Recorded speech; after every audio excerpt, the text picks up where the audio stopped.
Chisanga Malata here with the man who needs no introduction. You can tell just by looking at him, it's the one, the only Gilbert Durinho Burns. Gilbert, how are you doing? I'm doing good, bro. I'm doing great. Thank you. And how have the last few days been for you after your co-main event win over Stephen Wonderboy Thompson? It been rough. Sunday, I had my flight back to Florida. Flight got delayed multiple times. We got in the airplane. They asked us to exit. They gotta fix something. We exit. We wait a couple more hours. Go back in the airplane. Eventually, the boat get canceled, so I gotta get a hotel. Sleep Sunday night in Vegas. Got back only Monday morning. Then we went to a movie. It was a tough one, but I'm very everything gets sweet with a win. So we covered good days. Tough but good.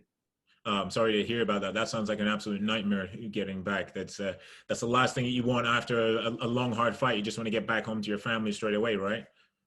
Yeah, that's exactly what I had planned. But my favorite was that we had a different flight because all the flights are overbooked and they went on different time. They went there on Saturday, so the family flight got canceled too. So we got together in the same hotel, but it was good. It was tough one, but it was good. All right. Before we crack into the assessment of your fight and what's next for you, we're here to talk about your relationship with Cliff Energy Drinks. How did that come about, and how has that helped you, in particular with your training? Because I've looked at some of the ingredients for it, and it seems very healthy, and it seems like the exact thing that a mixed martial artist and any athlete should be using in training camp. Yeah, it's a natural, clean energy. Tastes very good. And the beautiful thing for me, they start sponsoring my academy, Sanford MMA, Okay. and we had a lot of tasteful and very good drinks before and after session. That's how it came about. That's how I started using the product, and then they decided to sponsor a couple guys from the gym, and then I was one of the names selected. I talked to Henry. They introduced me to the guys. And here I am, and I'm glad we did because one thing that I'm gonna do that I promised myself that I'm gonna do. I'm never gonna get a sponsor or any type of a promotion that I don't like the product. If I really don't use, if I don't like it, you know what I'm doing. Even if it's a beer, if it's a thing, if it is an alcohol, if I do like it, I'm gonna do it. I'm going forward and do it. If I don't, I'm not gonna lie to all my fans, all my supporters, and put myself with a brand that I don't like it. Put myself with a brand that I don't use, that I don't like it, that I don't appreciate. That's the main thing. So that was what was all good about it, getting together with the guys from Kill Cliff because he's at my gym. They support my coach. They support the fighters. A lot of good training partners that they support as well.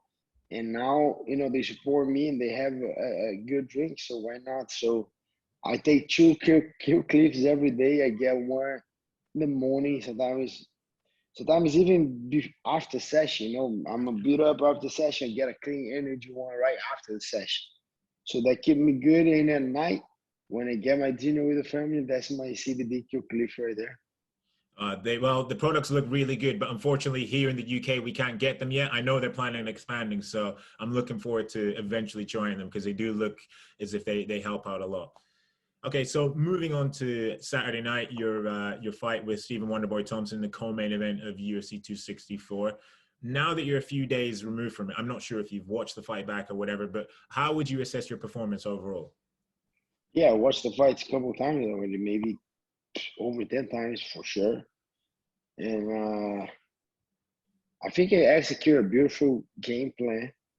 For sure was not the most exciting, entertaining fight because my opponent was a tough one, very dangerous.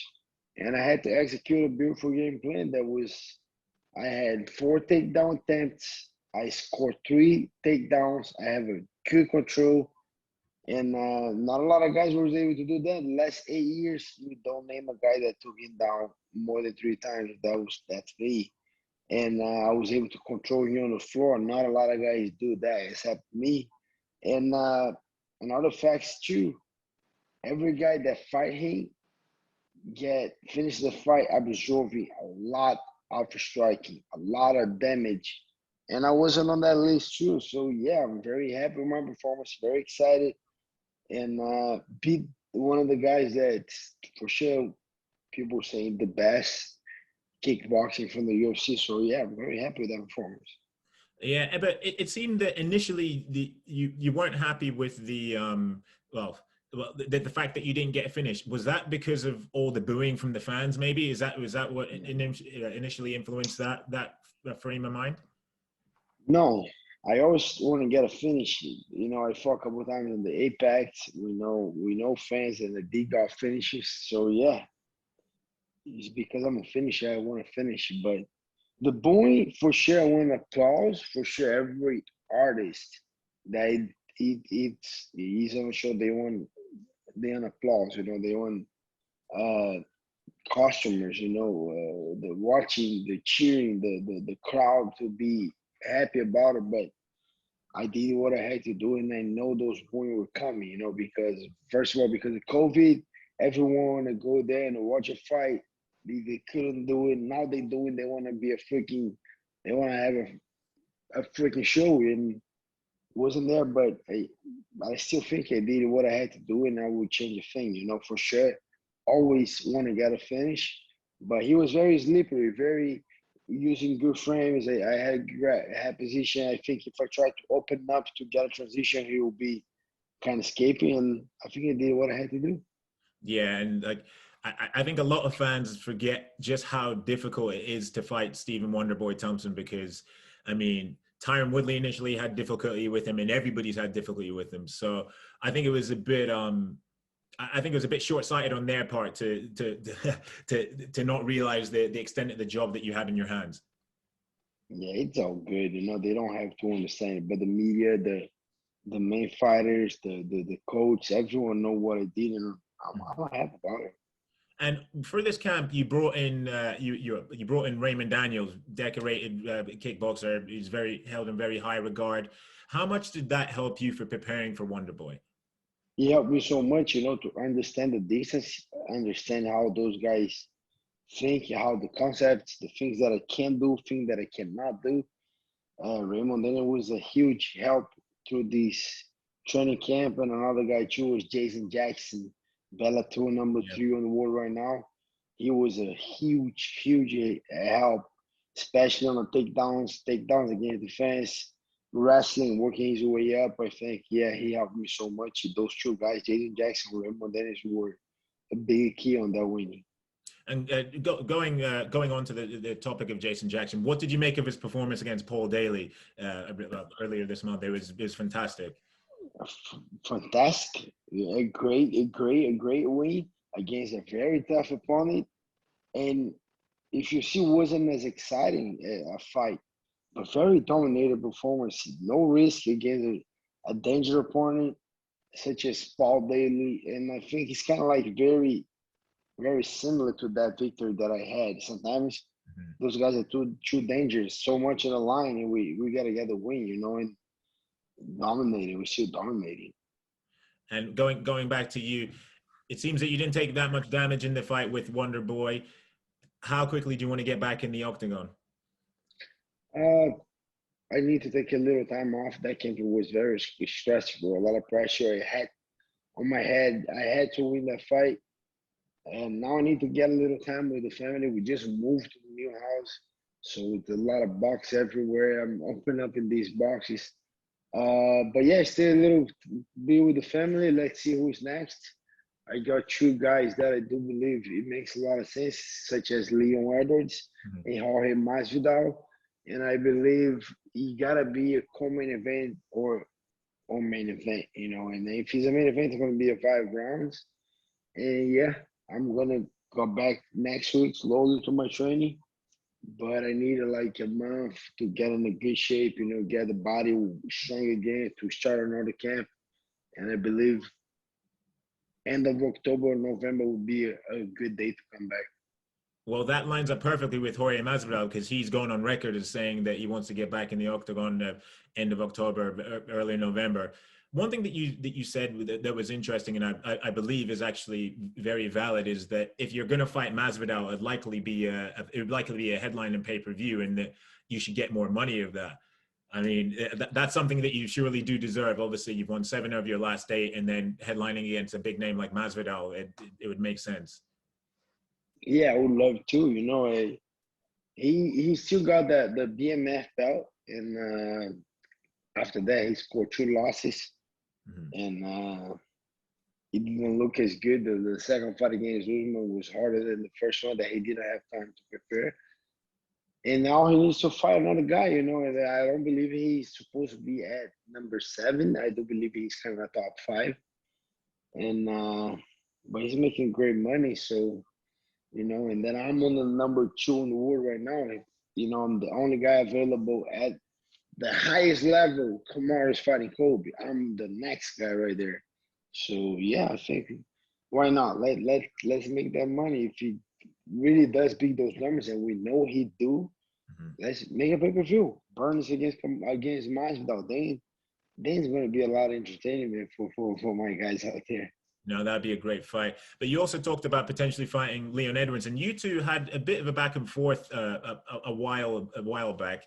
Do you think really that makes sense for a number 1 contender fight at this moment in time? Because obviously, as you said, that Colby is going to be fighting Kamaru later this year. I probably think around October time.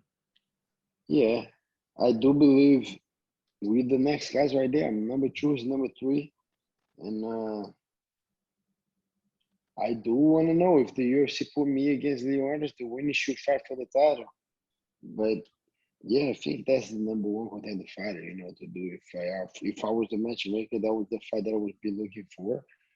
But I don't know if he's going to sit down and wait. I don't know what he's going to do. I'm planning to stay busy. So October, November, Masvidal or Lean or Masvidal or any other guy if they don't want it, you know. I want to stay busy. I want to get another title shot. But I'm not in a hurry. You know, I just had my title shot, make all mistakes. I want to keep learning, staying busy, keep getting better. Next time around, when I get my title shot, I don't want to let it slip from my hands, you know, like I did. And you touched on it before, Colby and Usman too. How do you foresee that fight playing out? I see Kamaru winning again. I think he was the one that made the most adjustments. Very dangerous everywhere. Great takedowns, heavy hands. Yeah, he's getting better and confident on his striking. I think after that fight, Colby only fought Tyron Woodley that was coming from 2 losses. And Kamaru beat Colby, beat Colby, beat Jorge, beat me very convincingly, and then beat Jorge again. Very, very impressive. I think he's the one that's making the most adjustments, improving, getting better. And I do believe he has a lot of more power than Colby does. And I see Kamaru winning again, I think. And you touched on it there beforehand. You said that you feel like you made some mistakes in the Kamaru fight and you don't want to make those same mistakes again and to quote you say, you don't want to let the title shot slip through your hands again. What mistakes do you think that you did make? And with the benefit of hindsight, how would you approach the fight differently? I did a ton of mistakes. I did technical mistakes, getting to those jabs, you know, not countering those jabs. He got a good timing.